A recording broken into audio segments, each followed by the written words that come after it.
Ready to learn the trick to getting more subs on YouTube? I know at times getting subscribers can feel like lifting a heavy rock. The challenge of building a channel and having people follow it, well, it's just hard to do. But with these few tips I'm going to share with you, maybe that rock won't feel so heavy.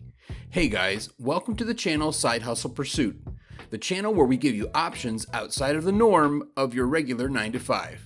And if you've ever thought about having a YouTube channel, now's the best time than ever to get one going. So sit back, take some notes, and get ready for some information you can actually use. Again, it doesn't matter the niche, so if your content is gaming, blogging, or birdwatching, all the rules apply. So let's start with number 1. Share your link. Don't just share any link, but the link that helps you get your visitor to subscribe directly. Just head to your channel, copy the link, and add sub confirmation equals 1. Put it together and it looks like this. Take the time to put it in every one of your video descriptions. Invite friends through sites like Facebook to subscribe this way. The reason why this is great is because it is a direct link. You're not just saying, go to my channel and sub, you've made it super easy for them. Oh, and by the way, if you haven't subbed already to the channel, go do it right now. So we've talked about sharing your link. Next on the list at number 2, don't click it, prompt. Sharing your YouTube link is a sure way to get subscribers, but you may want to play the psychological game of telling people not to click it.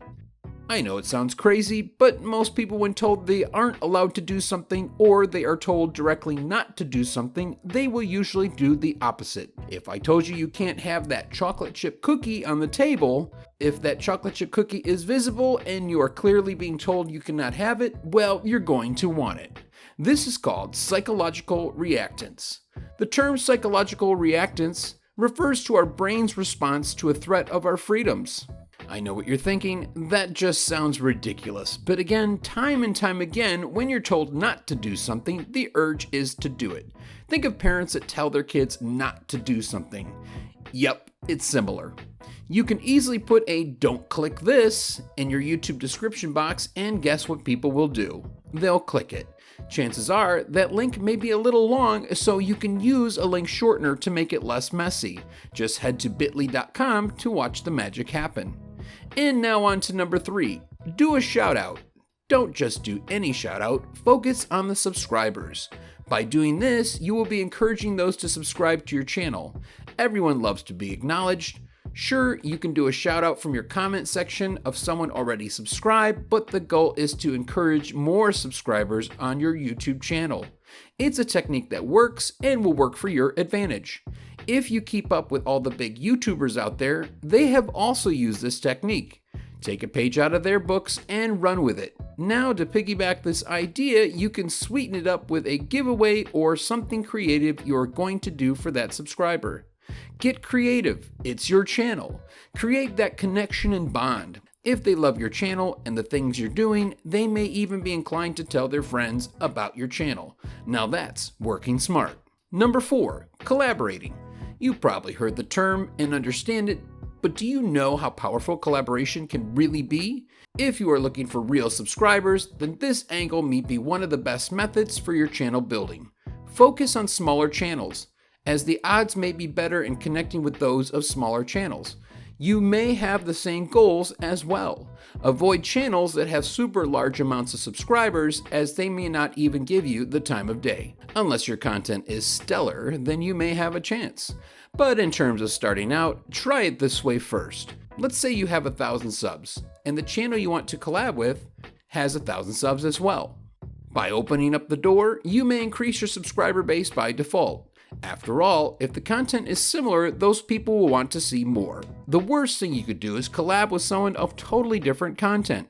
That will just confuse potential subs, so cross that one out. You're looking to connect the dots somewhere in the YouTube algo with others that make sense. One of my best tips for finding the channels you might want to collab with is checking out a site called channelcrawler.com. This website has millions of undiscovered channels on YouTube. The search tool is built in, helps you filter for specific creators, and besides all the exploring, you'll be amazed how much there really is out there. Another method is heading to the YouTube filter section and looking for specific keywords. Once you put in those specific keywords, pay close attention to channel names that use those particular keywords. There's a good chance the channel name uses the keywords. For example, if my niche was dog grooming, I'd put in those keywords in the YouTube search part. After clicking search, I'd head to the channel specifically. It's here you'll not only see your competition, but see subscriber count for these channels. Again, I would take the time to focus on the smaller channels. Once you pick your channels, take the time to comment. Get to know them without being too pushy. Remember, asking questions always keeps the conversation going. So you may say something like, "Hey, great content. What type of mic are you using?" Again, you can be creative about this. The point is, you're acknowledging them, and who doesn't like that? Well, that's it in this short video. Which one of these will you start using? I want to thank you guys again for watching, and we'll see you in the next video.